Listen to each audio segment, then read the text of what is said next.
पूछो पहेली, पूछो प्रश्न, पूछो पहेली। जय श्री कृष्ण। आओ मिलकर ढूंढे हल, बोलो आज न छोड़ो कल। हम सबका बस एक ही चैनल, बोलो बोलो बोलो आप। जय श्री कृष्ण मित्रों, आज की पहेली आई है श्रीमान अंकित वाजपेयी जी की कानपुर देहात उत्तर प्रदेश से। और उनकी पहेली है, पग चुरिला कछु पीठ पे, श्रवण नयन भगदंत, तुलसी ऐसी नारी का, भजन करें भगवंत। वाजपेयी जी, आपकी पहेली उत्तरित करूं इसके पूर्व एक छोटा सा अनुरोध अपने दर्शक मित्रों से कि जिन लोगों ने अभी तक आपके अपने चैनल बोलो बोलो आपको सब्सक्राइब नहीं किया है, कृपया अविलंब कर लें, क्योंकि अब इस चैनल पर आने वाली हैं एक से एक सुंदर कहानियाँ जो इसके पूर्व शायद आप लोगों ने नहीं सुनी होंगी। उन वीडियो के नोटिफिकेशंस आपको तुरंत मिल सकें, इसके लिए कृपया सब्सक्राइब करके बेल आइकन क्लिक करके ऑल को सेलेक्ट करना ना भूलें। तो मित्र, ये पहेली महाराज दशरथ की सबसे प्यारी पत्नी महारानी कैकेयी की धाय माता अर्थात पालन पोषण करने वाली उनकी दासी मंथरा की है, जो स्वयं कैकेयी के साथ दहेज में आई थी। अब जानते हैं कि आखिर ऐसी कौन से पुण्य कर्म किए थे दासी मंथरा ने, जो उनको साक्षात भगवान श्री राम को उनके अंश भाइयों के साथ अपनी गोद में खिलाने का, पालन पोषण करने का, उनके साथ खेलने का सुअवसर मिला, और वो स्वयं श्री राम को वन भेजने के कार्य में देवताओं की सहायक बनी। कौन थी मंथरा पूर्व जन्म में? मंथरा दैत्यराज हिरण्याकश्यप के पुत्र भक्त प्रहलाद की पौत्री और महान वीर महान दानी विष्णु भक्त विरोचन की पुत्री थी। पूर्व जन्म में उनका नाम विरोचना था। मंथरा ने देवताओं के ऊपर आक्रमण क्यों किया? इस प्रश्न के उत्तर के लिए हमें सबसे पहले विरोचन के बारे में जान लेना चाहिए। विरोचन राक्षस कुल में पैदा होकर भक्त प्रहलाद के पुत्र होने के कारण सदाचारी, दानी, शुद्ध शाकाहारी वैष्णव थे। हालांकि वो अपने शैवी परंपरा को भी मानते थे। भक्त प्रहलाद थोड़े बूढ़े हो चले थे, अतः उन्होंने विरोचन को राजा बनाया। इसके बाद विरोचन ने अपने दादाजी हिरण्याकश्यप की मनसा को पूरी करने के लिए दिग्विजय यज्ञ किया और पृथ्वी पाताल सहित स्वर्ग को भी जीत लिया। देवता स्वर्ग से निष्कासित होकर पर्वतों की गुफाओं में छिपे थे और तीनों लोकों पर विरोचन का धर्मपूर्ण शासन था। देवराज ब्रह्मा जी के साथ विष्णु भगवान से मिलते हैं, उनसे अपना दुखड़ा रोते हैं, किंतु भगवान बोले कि विरोचन ने धर्म युद्ध करके तुमको हराया है, कोई छल बल का प्रयोग नहीं किया, उसने किसी नारी की अस्मिता नहीं लूटी, उसने आज तक एक भी पाप नहीं किया, फिर दुनिया का पालनहार उसको क्यों और किस बात के लिए दंडित करे? इंद्र बोला, फिर प्रभु हमने इतने यज्ञ किए थे, तपस्या किया था जो इंद्र पद के लिए जरूरी थे, और अगर उस पद के अधिकार ही हम भोग नहीं सकते तो फिर ये पद आपने मुझे दिया ही क्यों प्रभु? कोई तो उपाय करो, कोई तो उपाय बताओ। भगवान विष्णु मुस्कुरा कर बोले, एक ही उपाय है, छल। क्योंकि विरोचन को मेरे वरदान के कारण सिर्फ खुद विरोचन ही मार सकता है।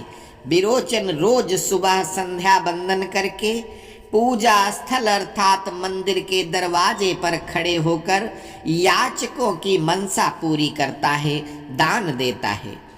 वहां कोई कुछ भी मांग सकता है, भक्त विरोचन जरूर देगा। तुम अपना स्वर्ग भी मांगोगे तो वो निसंकोच दे देंगे। इंद्र अगली सुबह एक ब्राह्मण के भेष में मांगने पहुंचा। अब उसने सोचा कि जब यह किसी की मांग अस्वीकार ही नहीं करता तो बजाय इससे दान में स्वर्ग मांगकर जीवन में कलंकित राज्य लूं, उससे उसकी गर्दन मांग लेता हूं और फिर स्वर्ग अपने आप हमारा हो जाएगा। तो पुरंदर ने ऐसा ही किया। जब विरोचन से मांगा तो उससे उसका सिर मांग लिया। विरोचन वचनबद्ध थे, अतः शुक्राचार्य और प्रहलाद के मना करने के बावजूद भी उन्होंने अपनी गर्दन स्वयं काट कर इंद्र को दान कर दिया। इंद्र के इस छल का बदला लेने के लिए और विरोचन के सर को वापस लाने के लिए, क्योंकि सर के बिना अंतिम संस्कार नहीं हो सकता था, अहंकारी इंद्र ने प्रहलाद की प्रार्थना भी नहीं सुनी और सर को अपने साथ ले गया था। इसलिए क्रोधित होकर विरोचना और उसके युवराज भाई बलि ने स्वर्ग पर आक्रमण कर दिया। विरोचना ने रास रंग में डूबे देवताओं पर अचानक हमला करके अपने नाग बाणों से सभी देवताओं को बंदी बना लिया। देवमाता अदिति द्वारा विरोचन का शीश दिलाने के बावजूद राजकुमारी किसी देवता को जिंदा छोड़ने को तैयार नहीं थी। नागों के डसने के कारण देवताओं की बुरी गति हो रही थी। देवमाता के सामने उनके पुत्र मृत्यु को प्राप्त हो रहे थे, अतः उन्होंने भगवान नारायण को याद किया।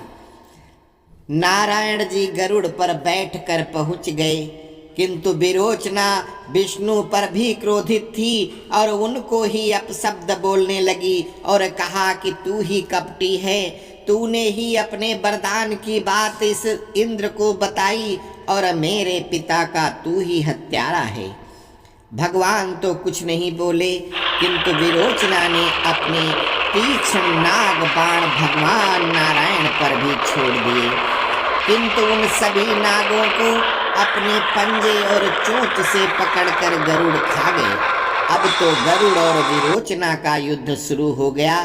गरुड़ ने अपनी कुल गरुड़ सेना को बुला लिया, जो देवताओं के बंधन नागों को खा रहे थे, और इस तरह गरुड़ सेना ने भगवान श्री हरि की इच्छा से सभी देवता बंधन मुक्त कर दिए। अब कैसे हुई विरोचना कुरूप, ये आप जरूर जानना चाहेंगे। तो भगवान नारायण की बात मानकर बलि ने तो युद्ध बंद कर दिया और सेना के साथ पिता के शीश के साथ उनके अंतिम संस्कार के लिए वापस पृथ्वी लोक चला गया, किंतु विरोचना अकेले ही गरुड़ और उनकी सेना से युद्ध करने लगी।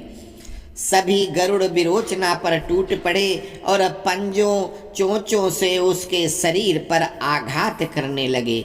विरोचना ने भी सैकड़ों गरुड़ अपनी तलवार से काट डाले थे।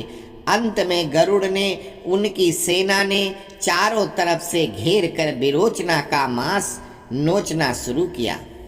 भगवान श्री हरि ने दया करके उसके प्राण बचा लिए, किंतु गरुड़ों ने उसके शरीर को अंग भंग कर दिया था। सारा मांस इकट्ठा होकर उसकी पीठ पर आ गया था। हाथ पैर आंख मुंह सब टेढ़े हो गए थे। तब से विरोचना सिर्फ भगवान नारायण को शत्रुतावश गालियां ही देती रहती थी। उसके शरीर को देखकर राक्षस लोग उसका उपहास करते थे। काफी दिन दुख उठाने के बाद जब उसकी मृत्यु हो रही थी तो अंतिम सांसें लेते हुए उसकी सोच भगवान नारायण से बदला लेने और अपने शरीर की दुर्दशा याद थी।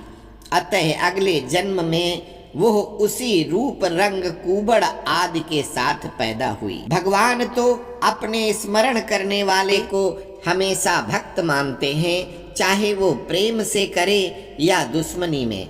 इसलिए मंथरा को उन्होंने अपने भक्तों की माला में रखा।